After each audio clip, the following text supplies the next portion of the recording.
Guys, welcome to my channel Bridge Education. हम में आपका स्वागत है। आज आपको मैं फिर से लेके आया हूँ नेटेड सीरीज ऑफ द महिला पर्यवेक्षक, जो महिला सुपरवाइजर की अपकमिंग एग्जाम होने वाले उनके लिए जो टेस्ट सीरीज बहुत ज़्यादा इंपॉर्टेंट होने वाली है गाइस आपके लिए। तो बस आप टेस्ट सीरीज के साथ बने रहिए और इन क्वेश्चन को लुत्फ उठाइए। ये क्वेश्चन बहुत ज़्यादा important, this is the very very important question for you. बस आपको क्या करना है कि क्वेश्चन को हम वीडियो को पॉज करके आपको आंसर देने की कोशिश ज़रूर करना है गाइस। बहुत ज़्यादा इंपॉर्टेंट होने वाले हैं क्वेश्चन आपके लिए। सीधे जो सिलेबस के अकॉर्डिंग ये पूरे क्वेश्चन बेस उस पर बनाए गए हैं। तो बस आपको क्या करना है कि वीडियो को पॉज करके आंसर देने की कोशिश ज़रूर करना है, ताकि आपका सेल्फ टेस्ट हो सके कि आपकी अभी कमी कहाँ रह गई है, कौन सा टॉपिक आपका अभी तैयार नहीं हुआ है। तो उस सेगमेंट को आपको अपने आप को टेस्ट करना है। चलो देखते हैं बिना देरी करते हुए फर्स्ट क्वेश्चन क्या दिया गया है। पहला क्वेश्चन दिया गया गाइस, नवजात शिशुओं के चेहरे तथा सिर की गोलाई में कितना अनुपात होता है। क्वेश्चन दिया गया है कि नवजात शिशुओं के चेहरे और सिर की गोलाई में कितना अनुपात होता है, जी बताना है आपको। 1:8 होता है, 1:8 होता है, 1:9 होता है, 1:10 होता है, या 1:11 होता है, जी आपको बताना है। तो पहले का आंसर गाइस ए ही है, मतलब कि 1:8 होता है। क्वेश्चन दिया गया है नवजात शिशु के चेहरे तथा सिर की गोलाई में कितना अनुपात होता है, तो ये होता है 1:8। सेकंड क्वेश्चन देखते हैं, मानसिक रूप से निरुद्ध बालक की वृद्धि लब्धि कितनी होती है। मानसिक रूप से निरुद्ध बालक की बुद्धि लब्धि कितनी होती है, जी बताना है आपको। क्या 95 है, क्या 85 है, क्या 90 है, क्या 92 है। आपके अकॉर्डिंग इसका आंसर क्या हो सकता है। क्वेश्चन दिया गया है गाइस, मानसिक रूप से निरुद्ध बालक की बुद्धि लब्धि कितनी होती है। तो जी आपको बताना है, मतलब कि IQ level, I think IQ level की बात चल रही है यहाँ पर, तो कितनी होती है, लेकिन कैसा मानसिक रूप से निरुद्ध बालक, तो इसकी होती है गाइस 85 होती है। मतलब कि यदि उसका IQ लेवल कम है, बहुत ही ज़्यादा कम है, तो उसका IQ लेवल कितना होगा, 85 होगा। नेक्स्ट क्वेश्चन देखते हैं, क्वेश्चन नंबर थर्ड, संज्ञानात्मक संज्ञानात्मक मतलब कॉग्निटिव विकास सिद्धांत के जन्मदाता कौन है। तो जी तो आपको पता ही होगा, कई बार एग्जाम में आया है, जीन पियाजी हैं। कौन है गाइस, जीन पियाजी। संज्ञानात्मक यानी कॉग्निटिव विकास सिद्धांत के जन्मदाता कौन है, तो जी हैं गाइस जीन पियाजी। कौन है, जीन पियाजी हैं। संज्ञा संज्ञानात्मक संज्ञानात्मक या कॉग्निटिव विकास सिद्धांत के जन्मदाता कौन है, जीन पियाजी। गाइस मैं क्वेश्चन को बार बार पढ़ूंगा, जी सबसे इम्पोर्टेंट खास मतलब इस टेस्ट सीरीज की इंपॉर्टेंट बात रहेगी कि क्वेश्चन को बार बार पढ़ूंगा और मैं कोशिश करूंगा कि आपको क्लास में ही सारे क्वेश्चन तैयार हो जाएं। मतलब कि जिस क्वेश्चन को बार बार रीड करेंगे 2 से 3 बार, तो आई थिंक वो क्वेश्चन आपके मान परमानेंटली क्लास में ही रट जाएगा पूरा। 1 or 2 टाइम आप बाद में भी देख सकते हो। तो जी सबसे इम्पोर्टेंट खास बात है इस टेस्ट सीरीज की, जो यही क्लास में कंप्लीट करवाने की पूरी पूरी कोशिश की जाएगी। क्वेश्चन देखते हैं 4 नंबर का, इनमें से कौन सा वंशानुक्रम का प्रभावी नहीं है, जी बताना है आपको। पहला ऑप्शन दिया गया है बुद्धि पर प्रभाव, चरित्र पर प्रभाव, या व्यक्तित्व पर प्रभाव, या उपरोक्त में से कोई नहीं। तो 4 का आंसर गाइस बी, ये आपको दिख ही गया होगा, चरित्र पर प्रभाव। ये थोड़ी वंशानुगत में, मतलब कि जेनेटिक्स में चरित्र का प्रभाव थोड़ी है कि चरित्र का प्रभाव तो बाद में पड़ता है। पहला उसमें दिया गया है बुद्धि का प्रभाव, ये हो सकता है बिल्कुल जो जेनेटिक हो सकता है, और व्यक्तित्व पर प्रभाव ये भी है, लेकिन चरित्र पर प्रभाव ये नहीं है गाइस। तो इसका आंसर है बी। क्वेश्चन नंबर देखते हैं 5। 5 क्वेश्चन देखते हैं गाइस, वृद्धि वृद्धि के कौन से नियम है, जी आपको बताना है। वृद्धि के कौन से नियम है। पहला ऑप्शन दिया गया है वृद्धि निकट से दूर की ओर प्रवृत्ति होती है, वृद्धि निरंतर तथा क्रमानुसार होती है, वृद्धि सिर से पैर की ओर होती है, उपरोक्त में से सभी। क्वेश्चन दिया गया है वृद्धि के कौन से नियम होते हैं। वृद्धि निकट से दूर की ओर प्रवृत्ति होती है, वृद्धि निरंतर और क्रमानुसार होती है, वृद्धि सिर से पैर की ओर होती है, या उपरोक्त में से सभी। तो गाइस 5 का आंसर मतलब क्वेश्चन नंबर 5 का आंसर है डी, तीनों सही है। क्वेश्चन नंबर देखते हैं, क्वेश्चन नंबर देखते हैं गाइस 6, राष्ट्रीय शिक्षा नीति का प्रारंभ कब हुआ था। राष्ट्रीय शिक्षा नीति का प्रारंभ कब हुआ था, 1988 में, या 1986 में, या 1999 में, या 1997 में। राष्ट्रीय नीति का प्रारंभ कब हुआ था गाइस, तो ये हुआ था 1996 में। सॉरी 1986 में हुआ था राष्ट्रीय शिक्षा नीति का प्रारंभ। क्वेश्चन आपको क्लास में तैयार करना है जी, या बिल्कुल गांठ मार लीजिए। आपको वहाँ एग्जाम में सही करके आना ही है, पहली पहली शर्त है of this test series. So you can try to find the correct answer according to you. आप अपने अनुसार कोई ना कोई क्वेश्चन, मतलब कि आपको अपने अकॉर्डिंग आंसर तो पोस्ट करके देना ही है, क्योंकि इससे आपका सेल्फ टेस्ट भी हो रहा है। आंसर तो मैं बताने वाला हूँ, नो डाउट। तो पहला 7 क्वेश्चन देखते हैं। Question number 7, wait guys 6 second. Question दिया गया है, बालवाड़ी किसके द्वारा संचालित होती है? बालवाड़ी किसके द्वारा संचालित होती है? जो होती है कल्याण विस्तार योजना के द्वारा। देखो योजना का टॉपिक में सीधा दिया गया है कि योजना से संबंधित क्वेश्चन भी बनेंगे। दूसरी जो टेस्ट सीरीज है पूरी जी अकॉर्डिंग टू द सिलेबस, जो सिलेबस में जो चीज़ उन्होंने मेंशन करी है ना, उसी के अकॉर्डिंग आपके क्वेश्चन मिलने वाले हैं पूरी। क्वेश्चन नंबर देखते हैं 24, 24 नहीं गाइस, क्रम अपन को देख के चलना है। क्वेश्चन नंबर 7 हो गया है, अब 7 के बाद चलना है 8 जी। क्वेश्चन नंबर 8 देखते हैं, मानव विकास का क्षेत्र कौन सा है? मानव विकास का क्षेत्र कौन सा है? शारीरिक है, या सामाजिक है, या संज्ञानात्मक है, या शारीरिक सामाजिक और संज्ञानात्मक है? ये आपको बताना है गाइस। तो 8 का आंसर है डी। इसका 8 का आंसर क्या है? डी। मतलब कि मानव विकास का क्षेत्र कौन सा है? शारीरिक, सामाजिक और संज्ञानात्मक है, मतलब कॉग्निटिव। तो जी है मानव विकास का क्षेत्र। क्वेश्चन नंबर देखते हैं 9। 9 क्वेश्चन देखना है गाइस। प्रतिभावान बालक की बुद्धि लब्धि कितनी होती है? ये आपको बताना है। जो प्रतिभावान होता है, प्रतिभावान बालक की बुद्धि लब्धि कितनी होती है, मतलब उसका आईक्यू लेवल कितना होता है, जी आपको बताना है। जो आपने देखा हो कुछ बच्चे ऐसे होते हैं जो स्टार्टिंग से बहुत होशियार होते हैं, ब्रिलियंट, उनको ब्रिलियंट बोला जाता है, नॉट इंटेलिजेंट, ब्रिलियंट बोला जाता है। वो हर विषय में बहुत आगे होते हैं। अगर कोई क्वेश्चन तैयार करना है तो सबसे पहले क्लास में खड़े होकर आगे बताएंगे। जल्दी कोई टीचर की बात उनकी जल्दी पकड़ में आएगी मारने में, तो मतलब उनका आईक्यू लेवल ज़्यादा है। जो आई थिंक जेनेटिक का प्रभाव भी काफ़ी काफ़ी पड़ता है, मतलब जेनेटिक का रोल तो रहता ही 80-70%। तो 9 का क्वेश्चन क्या हो सकता है? प्रतिभावान बालक की बुद्धि लब्धि कितनी होती है? पहला समय दिया जाएगा 130 से 140, 140 से 150, 135 से 160 और 165 से 170। कितनी हो सकती है गाइस आपके अकॉर्डिंग? इसका आंसर है 130 से लगा के 140। जो ब्रिलियंट स्टूडेंट होते हैं, बुद्धि लब्धि वाली होते हैं, उनका आईक्यू लेवल 130 से 140 के बीच होता है। रट के रखना है आपको, क्वेश्चन अब बनना ही है एग्जाम में। क्वेश्चन नंबर देखते हैं 10। शोषणशील बालकों के लिए सुरक्षा में प्रथम क्या सम्मिलित है? शोषणशील बालकों के लिए सुरक्षा में प्रथम क्या सम्मिलित है? शिक्षा है क्या, मनोरंजन है क्या, सामाजिक है, या आहार आहारीय है? शोषणशील बच्चों के लिए सुरक्षा में प्रथम क्या सम्मिलित है, जी आपको बताना है। तो 10 का आंसर है गाइस ए, शिक्षा है, शिक्षा। शोषणशील बालकों के लिए सुरक्षा में प्रथम क्या है? वो शिक्षा है। मतलब कि जो बच्चों का शोषण हुआ है, स्टार्टिंग से परेशान है, उनके लिए सबसे इम्पोर्टेंट क्या है? वो सबसे इम्पोर्टेंट शिक्षा ही है। शिक्षा ही उनको परेशानी से बाहर उबार सकता है। क्वेश्चन नंबर देखते हैं 11। एड्स का मुख्य स्रोत क्या है? वेश्यावृत्ति, लार, खांसी, या उपरोक्त में से कोई नहीं? इसका कारण है वेश्यावृत्ति। एड्स का मुख्य स्रोत क्या है? वेश्यावृत्ति है, option number A. Question number देखते हैं 12। 12 क्वेश्चन देखना है गाइस। क्वेश्चन दिया गया है, अनौपचारिक शिक्षा से क्या संबंध है? अनौपचारिक शिक्षा से क्या संबंध है, जी आपको बताना है। तो आंसर क्वेश्चन अपन इसमें पहला दिया गया है, पूर्व शाला शिक्षा, या विशिष्ट शिक्षा, या उपरोक्त में से सभी। क्वेश्चन दिया गया है, अनौपचारिक शिक्षा से क्या संबंध है? अनौपचारिक शिक्षा से क्या संबंध है? तो 12 का आंसर आपके अकॉर्डिंग क्या हो सकता है? पूर्व शाला शिक्षा। क्या पूर्व शाला शिक्षा इसका तात्पर्य है? जो अनौपचारिक शिक्षा से संबंध रखती है वो क्या है? पूर्व शाला शिक्षा। क्वेश्चन नंबर देखते हैं 13।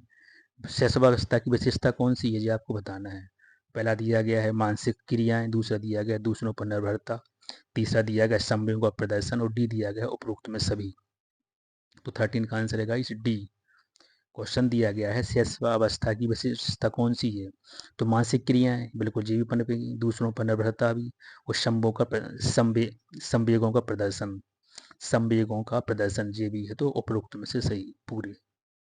क्वेश्चन नंबर देखते हैं 14। किन बालकों को विशिष्ट बालक कहा जाता है? किन बालकों को विशिष्ट बालक कहा जाता है?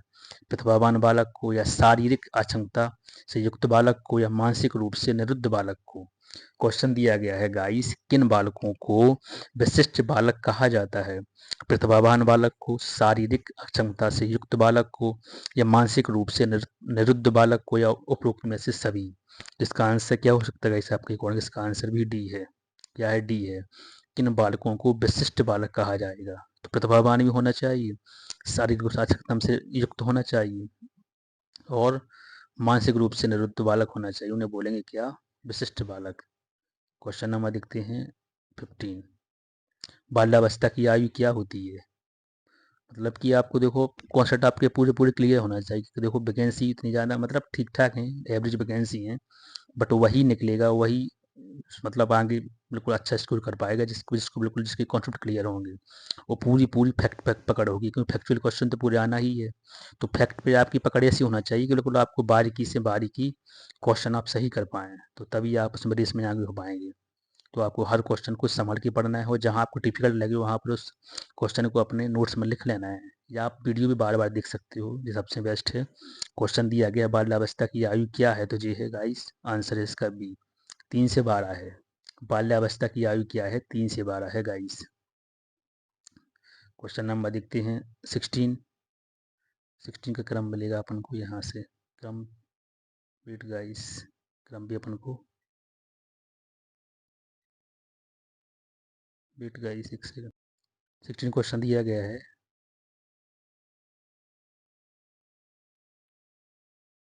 गुण सृजनात्मक कैसे संबंधित है?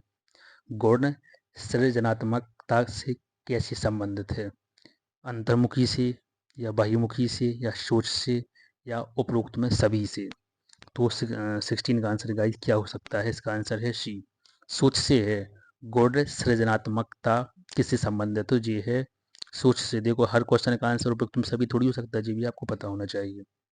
ठीक है, वो तो अब लास्ट रहता है, जब आपको पता ना हो तो वो लगा सकते हैं, बट यदि आपको पता है तो सोच समझ के ही लगाना है आंसर। क्वेश्चन दिया गया है गुण संरचनात्मकता किससे मतलब कैसे संबंधित है? तो वो है सोच से, थिंकिंग पावर से। क्वेश्चन नंबर देखते हैं 17। निकट से दूर का नियम सिद्धांत है? विकास से, वातावरण से, वंशानुक्रम से, या जन्म से? तो 17 का आंसर है ए, विकास से है। निकट से दूर का नियम का ऐसे मतलब निकट से दूर का सिद्धांत है, वो है संबंधित है विकास से। क्वेश्चन नंबर देखते हैं 18। Question number 18। झूला घर की स्थापना कब हुई थी? झूला घर की स्थापना कब हुई थी? 1982 में, या 1986 में, या 1970 में, या 1989 में? तो इसका आंसर है गाइस सी, झूला घर की स्थापना हुई थी 1977 में। झूला घर की स्थापना कब हुई थी? 1977 में। देखो आपको क्वेश्चन क्लास में ही तैयार करना है, मैं जी बार बार बार बोल रहा हूँ। आपको यहाँ से खाली हाथ तो जाना ही नहीं है, आपको क्वेश्चन एग्जाम में सही करके ही आना है। इस टेस्ट सीरीज की सबसे इम्पोर्टेंट खास आदत यही रहेगी, खास बात यही रहेगी। क्वेश्चन देखते हैं 19। प्राथमिक स्वास्थ्य केंद्र कितनी संख्या जनसंख्या आबादी के लिए होता है? प्राथमिक स्वास्थ्य केंद्र कितनी जनसंख्या आबादी के लिए होता है? 60,000 के लिए, 50,000 के लिए, 30,000 के लिए, या 40,000 के लिए? क्वेश्चन दिया गया है प्राथमिक स्वास्थ्य केंद्र कितनी जनसंख्या आबादी के लिए होता है? पॉपुलेशन के बारे में उन्होंने पूछा है कि कितनी इसमें जनसंख्या कवरेज होगी, तो वो होगी 30,000। कितनी होगी गाइस? 30,000 होगी। 19 का आंसर है सी, प्राथमिक स्वास्थ्य केंद्र कितनी जनसंख्या आबादी के लिए होता है? तो वो होता है 30,000 के लिए। क्वेश्चन नंबर देखते हैं 20। सीखना एक सार्वभौमिक प्रक्रिया है। सीखना एक सार्वभौमिक प्रक्रिया है, आयु विशेष से, केवल लड़कों के लिए, या समस्त प्राणी में पाई जाती है, और उपरोक्त में से कोई नहीं? सीखना एक सार्वभौमिक प्रक्रिया है, तो 20 का आंसर है गाइस, वो आपको बताना, इसका आंसर है सी। सी है इसका आंसर, सी, समस्त प्राणी में पाई जाती है। सीखना एक सार्वभौमिक प्रक्रिया जो सभी में पाई जाएगी, थोड़ी है कि कोई पर्टिकुलर कोई सीखे, सबको हक है सीखने का। Learning phase. 21 क्वेश्चन देखते हैं, गर्भ काल की अवधि कितनी होती है? गर्भ काल की अवधि कितनी होती है? जो क्वेश्चन तो पी वाई क्यू है, जो कई बार हर एग्जाम में देखने के लिए मिलता है, तो इसका आंसर है 9, 9 माह है। ये सभी बहनों को पता होगा इसके बारे में। क्वेश्चन नंबर देखते हैं 22।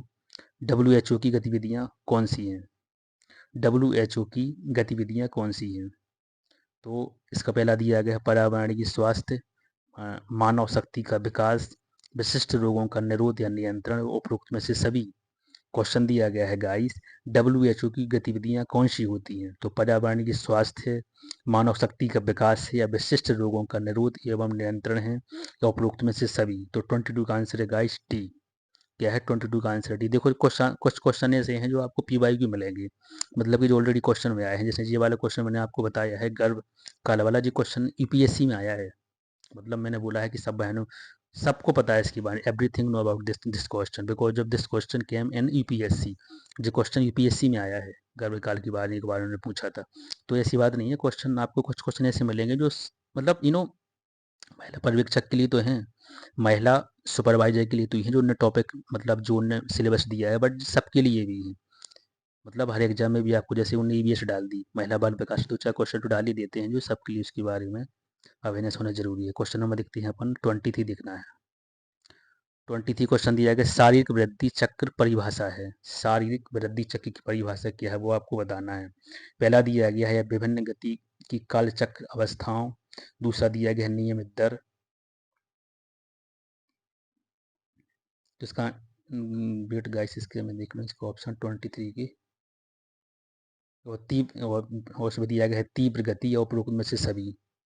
तो आपको बताना है 23 का आंसर, और 23 का answer guys G D I है, डी, मतलब कि सारे हैं। तीव्र गति भी है, और अपन देख लेते क्या क्या दिया गया था। वेट गाइस थोड़ी टेस्ट, यस इस तरफ है। तो दिया गया था इसमें जैसे क्वेश्चन दिया गया है कि शारीरिक वृद्धि चक्र की परिभाषा है, तो जी है यह है विभिन्न गति की काल चक्र अवस्थाएं और नियमित दर। देखो मेरा मतलब ये है कि कोई चीज़ छूटना नहीं चाहिए, क्लास में तैयार करना। और तीव्र गति उपरोक्त में सभी, तो उपरोक्त में सभी है। क्वेश्चन नंबर देखते हैं 24। 24 क्वेश्चन दिया गया है गाइस, प्रथम राष्ट्रीय बाल बोर्ड कब प्रारंभ किया गया था? प्रथम राष्ट्रीय बाल बोर्ड कब प्रारंभ किया गया था? दिसंबर 1974 में, अक्टूबर 1984 में, अगस्त 1990 में, या जनवरी 1991 में? क्वेश्चन दिया गया है गाइस, प्रथम राष्ट्रीय बाल बोर्ड कब प्रारंभ किया गया था, जी आपको बताना है। तो 24 का आंसर है गाइस ए। कब किया गया था? 1974 में किया गया था, दिसंबर 1974 में किया गया था। प्रथम राष्ट्रीय बाल बोर्ड कब प्रारंभ किया गया? तो ये किया गया था दिसंबर 1974 में। क्वेश्चन नंबर देखते हैं 75। 75 क्वेश्चन दिया गया है कि भारत में किस वर्ष राष्ट्रीय बाल नीति प्रारंभ की गई थी? भारत में किस वर्ष राष्ट्रीय बाल नीति प्रारंभ की गई थी, जी आपको बताना है। या 1970, 1980, 1974 या 1973? क्वेश्चन दिया गया है गाइस, भारत में किस वर्ष राष्ट्रीय बाल नीति प्रारंभ की गई थी? आपके अकॉर्डिंग इसका आंसर क्या हो सकता है? आप टिक जरूर इसको कुछ मतलब आंसर देने की कोशिश करें। इसका आंसर है गाइस 1974। क्वेश्चन दिया गया, भारत में किस वर्ष राष्ट्रीय बाल नीति प्रारंभ की गई थी, तो ये की गई थी 1974 में। क्वेश्चन नंबर देखते हैं 26। पूर्व शाला बालकों की सीखने की क्षमता किस पर आधारित होती है? पूर्व शाला बालकों की सीखने की क्षमता किस पर आधारित होती है? पहला दिया गया व्यक्तिगत आधारित संरचना, पाठ्यक्रम आधारित संरचना, सारी शासकीय आधारित आधारित कार्यक्रम, या शिक्षक आधारित क्षमता। क्वेश्चन क्या हो सकता है? 26 का आंसर क्या है आपके अकॉर्डिंग? इसका आंसर है डी, शिक्षक आधारित क्षमता। क्वेश्चन दिया गया है पूर्व शाला बालकों की सीखने की क्षमता किस पर आधारित है, तो जी है शिक्षक आधारित क्षमता पर। क्वेश्चन नंबर देखते हैं 27। सृजनात्मक की विशेषता कौन सी है? सृजनात्मक की विशेषता कौन सी है? पहला दिया गया है, पहला क्या दिया गया है, चिंतन का एक तरीका है, लक्ष्य निर्देशित है, या अभूतपूर्व है, या उपरोक्त में से सभी? क्वेश्चन दिया गया है कि सृजनात्मकता की विशेषता कौन सी है? पहला दिया गया चिंतन, चिंतन का एक तरीका, लक्ष्य निर्देशित, अभूतपूर्व, उपरोक्त में से सभी। तो 27 का आंसर आपके अकॉर्डिंग क्या हो सकता है? इसका आंसर है गाइस डी, सभी हैं इसके। क्वेश्चन नंबर देखते हैं 28। मोंटेसरी विधि किससे संबंधित है, जी आपको बताना है। क्वेश्चन दिया गया है मोंटेसरी विधि किससे संबंधित है? तो गाइस ये है, आंसर इसका यही है, मानसिक निरुद्ध बालक की रक्षा से है। मानसिक निरुद्ध बालक की रक्षा से है क्या? मोंटेसरी विधि। क्वेश्चन नंबर देखते हैं 29।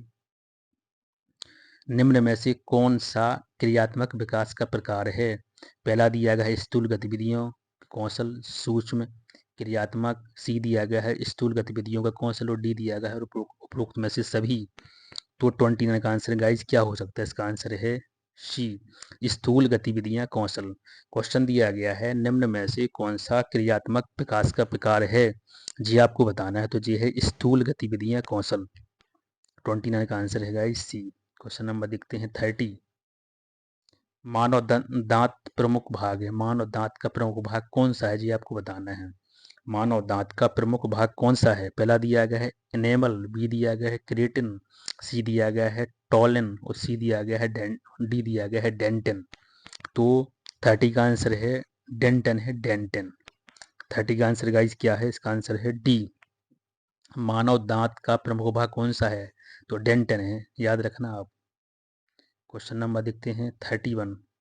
माता पिता से संतानों को कौन सा गुण प्राप्त होता है? चरित्र, वंशानुगत या वेट गाइस 31। अगला ऑप्शन दिया गया है वातावरण या आदत।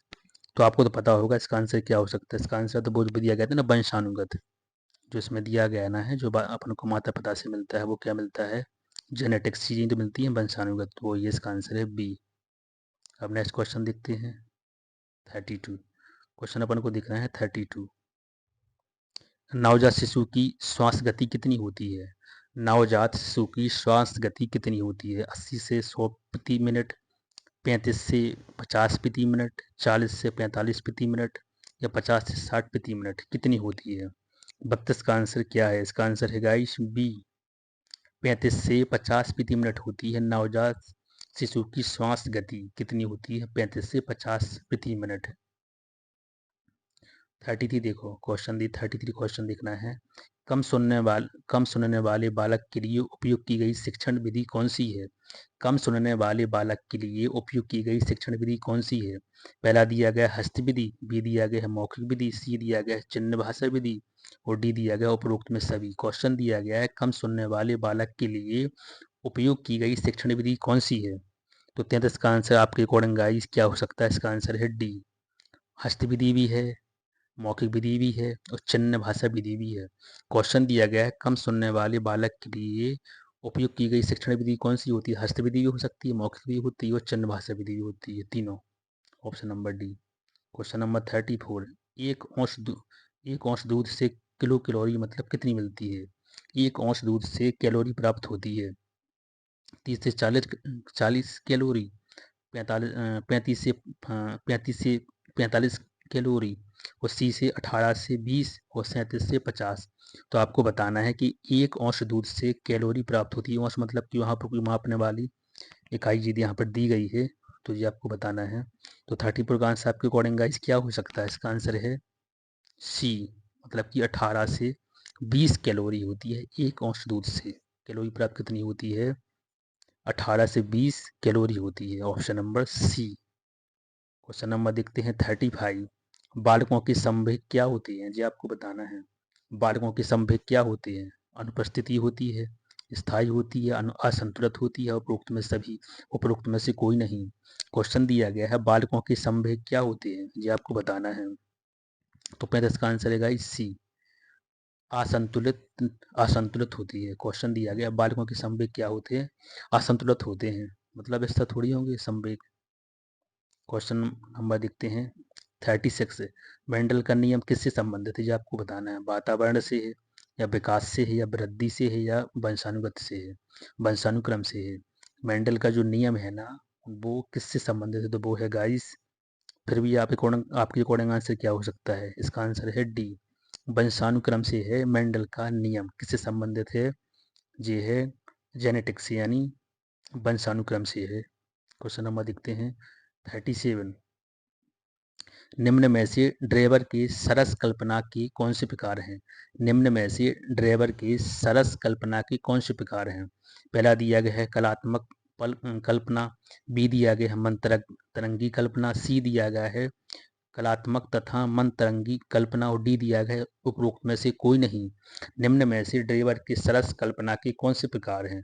जी आपको बताना है, तो इसका आंसर है सी, कलात्मक एवं मनतरंगी कल्पना। क्वेश्चन दिया गया है निम्न में से ड्राइवर सरस कल्पना के कौन से प्रकार हैं। तो देखो इस टाइप की क्वेश्चन तो अगर आ गया तो क्वेश्चन थोड़ा डीपली बन जाएगा, तो आपको थोड़ी इस टाइप के क्वेश्चन पे ज़्यादा ध्यान देना है। आंसर इसका है कलात्मक एवं मनतरंगी कल्पना। क्वेश्चन नंबर देखना अपन को 38। नवजात की नाड़ी गति होती है, नवजात की नाड़ी गति कितनी होती है? 120 प्रति मिनट या 125 प्रति मिनट या 130 प्रति मिनट या 135 प्रति मिनट, कितनी हो सकती है नवजात की नाड़ी गति? तो 38 का आंसर गाइस क्या है? इसका आंसर है ए, 120 प्रति मिनट होती है नवजात की नाड़ी गति। कितनी होती है? 120 प्रति मिनट। क्वेश्चन नंबर देखना है 39। भारतीय शिशु कल्याण समिति किससे संबंधित है? भारतीय शिशु कल्याण समिति किससे संबंधित है? पहला दिया गया अंतर्राष्ट्रीय बाल विकास संघ से, अंतर्राष्ट्रीय बाल कल्याण संघ से। बी दिया गया अनुपूरक पोषण कार्यक्रम से। सी दिया गया है केंद्रीय समाज कल्याण बोर्ड से। और डी दिया गया है उपरोक्त में से कोई नहीं। तो 13 का आंसर गाइस क्या हो सकता है? इसका आंसर है ए। इसका आंसर क्या है गाइस? ए है। भारतीय शिशु कल्याण समिति किससे संबंधित? तो ये है गाइस अंतर्राष्ट्रीय बाल कल्याण संघ से। क्वेश्चन नंबर देखते हैं 40। केंद्रीय समाज कल्याण बोर्ड एक संस्था है। देखते हैं इसके बारे में, 41 के बारे में गाइस। थोड़े ऑप्शन दिए गए हैं गाइस। फर्स्ट ऑप्शन दिया गया है, फर्स्ट ऑप्शन में दिया गया है सरकारी, बी दिया गया है अर्ध सरकारी, सी दिया गया है प्राइवेट और डी दिया गया स्वतंत्र। तो फर्स्ट गाइस 40 का आंसर क्या हो सकता है? इसका आंसर है अर्ध सरकारी। क्या है? अर्ध सरकारी। क्वेश्चन नंबर देखते हैं 41। यूनिसेफ द्वारा बेसहारा बच्चों के लिए कार्यक्रम कब प्रारंभ किया गया था? यूनिसेफ द्वारा बेसहारा बच्चों के लिए कार्यक्रम कब प्रारंभ किया गया था, ये आपको ये बताना है। तो 41 का आंसर है गाइस ए, 1992 और 93 में किया गया था यूनिसेफ द्वारा बेसहारा बच्चों के लिए कार्यक्रम, 1992 93 में। क्वेश्चन नंबर देखना है 42। शारीरिक अक्षमता से युक्त विभिन्न प्रकार के बालक कौन से होते हैं? शारीरिक अक्षमता से युक्त विभिन्न प्रकार के बालक कौन से होते हैं, जी आपको बताना है। पहला दिया गया अंधे बालक या कम सुनने वाले बालक या अपंग बालक या उपरोक्त में से सभी। शारीरिक अक्षमता से युक्त विभिन्न प्रकार के बालक कौन से होते हैं? तो इसका आंसर है गाइस डी, मतलब कि अंधे बालक भी होते हैं, कम सुनने वाले बालक भी होते हैं और अपंग बालक भी होते हैं, तीनों। तो इसका आंसर है डी। क्वेश्चन नंबर देखते हैं 43। प्रसूता का सिद्धांत किसने दिया है? प्रसूता का सिद्धांत किसने दिया है? पहला ऑप्शन दिया गया स्किनर ने, बी दिया गया है कोहलर ने, सी दिया गया है कर्ट लेविन और डी दिया गया है पावलोव ने। तो इसका आंसर क्या हो सकता है? प्रसूता का सिद्धांत। तो इसका आंसर है गाइस ए, स्किनर। स्किनर ने दिया है प्रसूता का सिद्धांत। Question number 44। जिज्ञासु प्रवृत्ति किस अवस्था में चरम सीमा पर रहती है, जी आपको बताना है। जिज्ञासु प्रवृत्ति किस अवस्था में चरम सीमा पर रहती है गाइस? तो गर्भावस्था में, या मतलब गर्भावस्था में, गर्मा लिख दिया गर्भावस्था में, या किशोर अवस्था में, या बाल्यावस्था में, या पूर्णावस्था में। जिज्ञासु प्रवृत्ति किस अवस्था में चरम पर रहती है? सबसे चरम पे मतलब जो सबसे ज्यादा होती है, तो वो होती है बाल्यावस्था में। जिज्ञासु कौन सी अवस्था में होती है? जो होती है बाल्यावस्था में। क्वेश्चन नंबर देखते हैं 45। शैशवावस्था के बालक को क्या कहते हैं? शैशवावस्था के बालक को क्या कहते हैं गाइस? इसको बोलते हैं नवजात शिशु। या तो आपको पता है ऑलरेडी। शैशवावस्था के बालक को क्या कहते हैं? तो इसको बोलते हैं नवजात शिशु। तो गाइस ये रहा वीडियो। आप जी बताएं प्लीज़ आपको क्वेश्चन कैसे लगे हैं, जी आपको कमेंट बॉक्स में जरूर शेयर करना है। तो video this the end now, और अगली वीडियो में हम फिर से मिलते हैं, फिर से नए क्वेश्चन लेके आएंगे, बहुत ज़बरदस्त इंपॉर्टेंट, जो पूरे सिलेबस के अकॉर्डिंग रहेंगे और आपको एग्जाम में 100% मिलने वाले जो क्वेश्चन हैं, जी आप बिल्कुल लॉक कर दीजिए। Every question is important for you. तो बस आप वीडियो के साथ बनी रहिए। इस वीडियो को आपको क्या करना है, शेयर जरूर करना है, अपने फ्रेंड में करना है, ग्रुप में करना है, ताकि और लोगों को भी इस वीडियो की फ़ायदा मिल सके। एंड आप चैनल को सब्सक्राइब जरूर करिए, ताकि यदि कोई भी हम नई वीडियो लेके आए तो आपके पास सबसे पहले मिले। और बेल आइकन को प्रेस भी कर लीजिए, लाइक भी करना है गाइस। चलो मिलते हैं अगली वीडियो में। जय हिंद, जय भारत, जय श्री राम।